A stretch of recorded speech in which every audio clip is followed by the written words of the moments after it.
খবরটা যদিও 300 দিন আগেকার, এবং যখন খবরটা আমার নজরে পড়ছিল তখন কিন্তু আমি মনে মনে একটা সংকল্প করছিলাম যে এ বিষয়ে তো একটা ভিডিওর অবতারণা করা উচিত।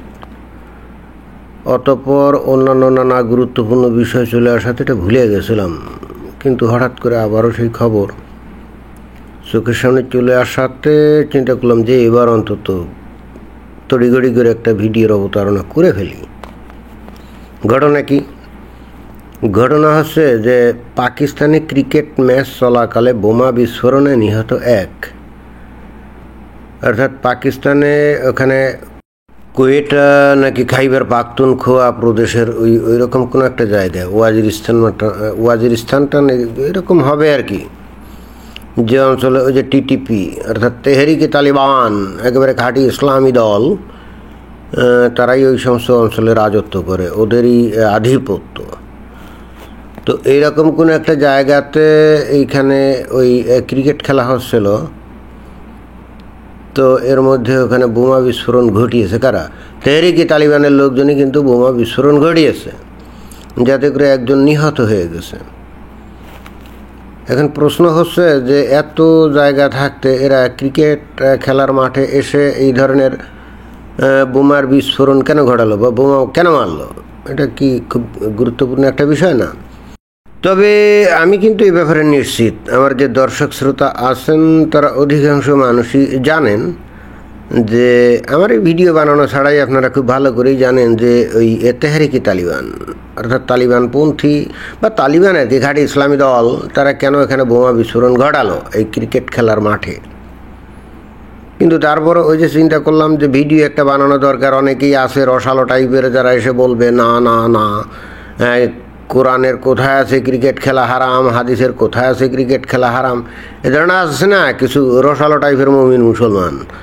আসলে তোরা মুনাফিক, ওরা হারাম জিনিসটাকে যে কোনো কায়দায় হোক হালাল করে তারপরে সেই কাজটা করতে চায়।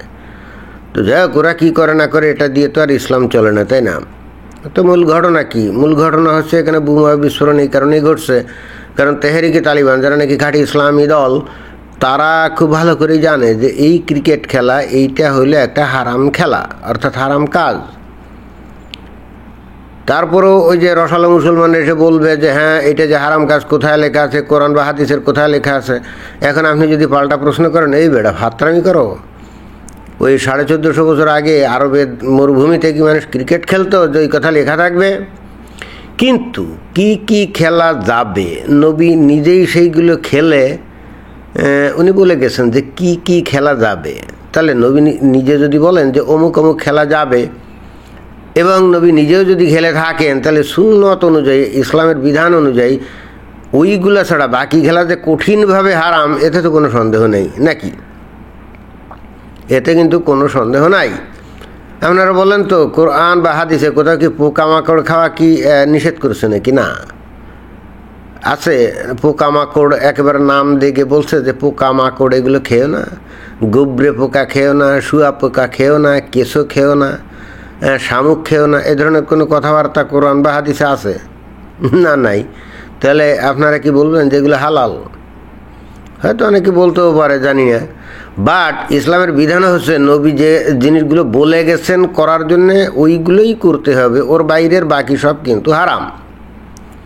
যেমন নবী তার হাদিসে সহিহ হাদিসে একেবারে পরিষ্কার করে উনি বলছেন যে ওই ঘোড় দৌড়, তীর ধনুক চালনা করা, ঘোড় দৌড় আর তীর ধনুক চালনা করা এবং স্ত্রীর সাথে লুটোপুটি করা বা দৌড়াদৌড়ি করা বা কুস্তি খেলা।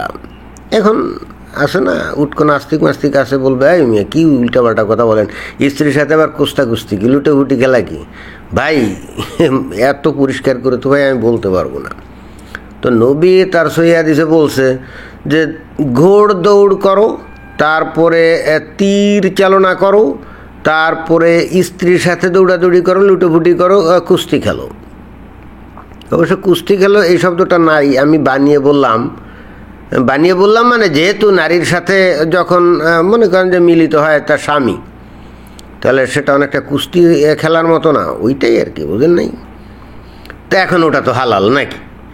এখন নবীর বক্তব্য অনুযায়ী এই যে খেলাগুলোর কথা বলা হলো এগুলোই হালাল, এবং যেহেতু অন্য কোনো খেলার কথা উনি বলেননি, তাহলে বাকি সব খেলা কি হারাম? একবার 100% হারাম।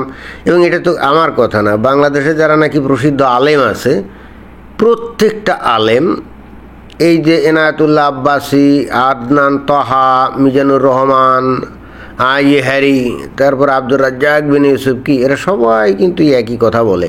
তো ওরা কি গাঁজা খেয়ে বলে নাকি কোরআন হাদিস চর্চা করে বলে? অবশ্যই কোরআন হাদিস চর্চা করে বলে, তাই না? তাহলে ঘোড় দৌড়, তীরধনুক চালনা এবং নারীর সাথে লুটোপুটি করা এগুলো হালাল কেন? ঘোড় দৌড় এইগুলো যে হালাল সেটারও কারণ আছে। ঘোড় দৌড় মানে কি, 1400 বছর আগে ঘোড়ার উপরে চড়ে ওই বিভিন্ন ইহুদিন আসারা, কাফের, মুনাফিক, পৌত্তলিক, তাদের ওই বস্তিতে গিয়ে হঠাৎ করে অতর্কিতে আক্রমণ করা লাগতো না, যেটা নাকি জিহাদ হিসেবে বলা হয়। অতর্কিতে আক্রমণই কিন্তু জিহাদ। তারপরে ওখানে যে সুন্দরী নারী গনিমতের মালটাল পাওয়া। তাহলে ঘোড়ায় যদি আপনি ভালো করে না চড়তে পারেন, তাহলে আপনি আক্রমণ করবেন কি করে, জিহাদ করবেন কি করে? এই জন্যই কিন্তু ঘোড়ায় চড়া এটা কিন্তু হালাল। তারপরে তীর ধনুক চালনা করে, হ্যাঁ, তো জিহাদ করতে গেলে তখন তো আর কামান বন্দুক ছিল না, AK-47 রাইফেল ছিল না, ওই জন্যে ওই তীর ধনুক এটা হালাল, অর্থাৎ অস্ত্রবিদ্যা হালাল। আর স্ত্রীর সাথে লুটোপুটি করা বা কুস্তি খেলা এটা তো বলাই বাহুল্য হারাম, কারণ নবী নিজেই বলছেন যে তলপেট প্রশস্ত নারীকে বিয়ে করো, যাতে করে তারা অধিক সন্তান দিতে পারে, কারণ কিয়ামতের মাঠে আমার উম্মতের সংখ্যা সবচাইতে বেশি হবে। তাহলে বাকি খেলাগুলো যে হারাম, একেবারে আলেমরা কিন্তু নাম দেখে বলে, লুডো, তাস, জুয়া, তারপরে ওই যে দাবা খেলা, ক্যারাম বোর্ড খেলা, এই যে যাতে নাকি শারীরিক কসরত হয় না, এগুলো সবই হারাম। কিন্তু তাই বলে কি ওই যে ফুটবল বা ক্রিকেট অথবা ব্যাডমিন্টন অথবা লন টেনিস, এতে শারীরিক কসরত হয়, তাই বলে কি এগুলো হালাল নাকি? জি না, এগুলো হালাল না। কারণ এর প্রত্যেকটা খেলার সাথে অর্থের লেনদেন জড়িত, যেটাকে নাকি জুয়া হিসাবে বলা হয়। আর অর্থের লেনদেন যদি নাও থাকে, ধরো দেখ ফ্রেন্ডলি ম্যাচ খেলা হচ্ছে, সেটাও হারাম হয়, সেটাও কিন্তু হালাল হবে না, কারণ নবী নিজে তো বলেন নাই কি কি খেলা যাবে, এটা নবী নিজে বলে গেছেন। অতএব এর বাইরে সব কিছুই হারাম। আর অতএব টাকা পয়সার লেনদেন না থাকলেও হারাম। তো এইটা ভাই বাংলাদেশের রসালো মুসলমানের সাথে টিটিপি মানে তেহরিকি তালিবান অনেক ভালো বোঝে নাকি। তো এরা চিন্তা করলো এই সমস্ত হারাম কাজ করে মুমিন মুসলমানরা দোজখের রাস্তা পরিষ্কার করছে, এবং ওদের দেখা দেখি আরও কত মানুষ না জানি এই দোজখের রাস্তায় চলে যায়। তো ওইটা বন্ধ করার জন্যই বস্তুত এরাই বোমা হামলাটা করছে, যেটা নাকি একেবারে খাঁটি ইসলাম সম্মত।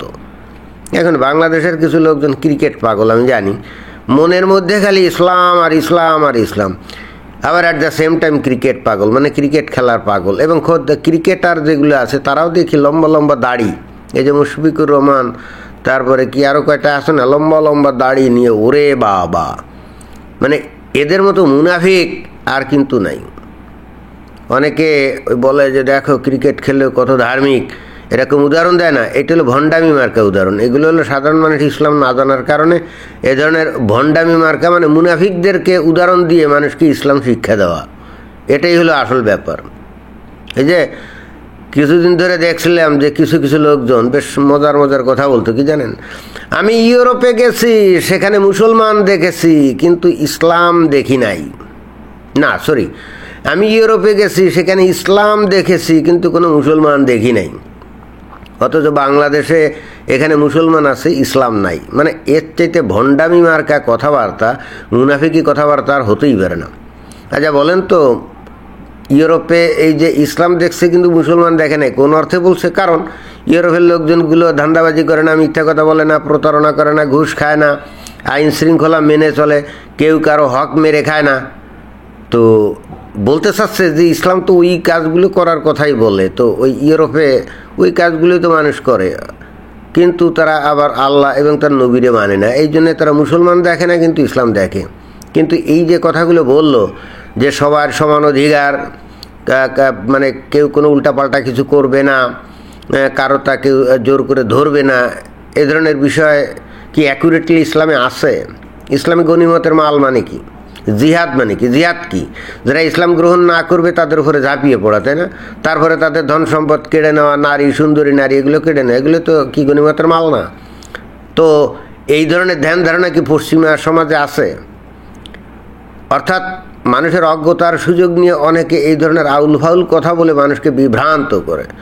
তো যাই হোক, কথা আর বাড়াইলাম না। আসল বক্তব্য হলো যে এই যে ক্রিকেট মাঠে এই যে বোমা মারছে তেহরিকে তালিবান, 100% সহি ইসলামী কাজ করছে। এবং বাংলাদেশেও আমার মনে হয় যে অতি সত্বর এগুলো করা উচিত। কারণ এই সমস্ত মুনাফিক টাইপের লোকজন, ক্রিকেটার যারা, তারা নিজেরা লম্বা দাঁড়িয়ে রেখে মহামুসল্লি আবার ক্রিকেট খেলে এবং টাকা নেয়, অর্থাৎ জুয়া খেলে, এবং এদেরকে দেখিয়ে অন্য আর 10 জন মানুষ তাদেরকে অনুসরণ করে। এগুলো সব জাহান্নামের আগুনে পুড়ে ছারখার হয়ে যাবে। এটাই ছিল বক্তব্য। ধন্যবাদ।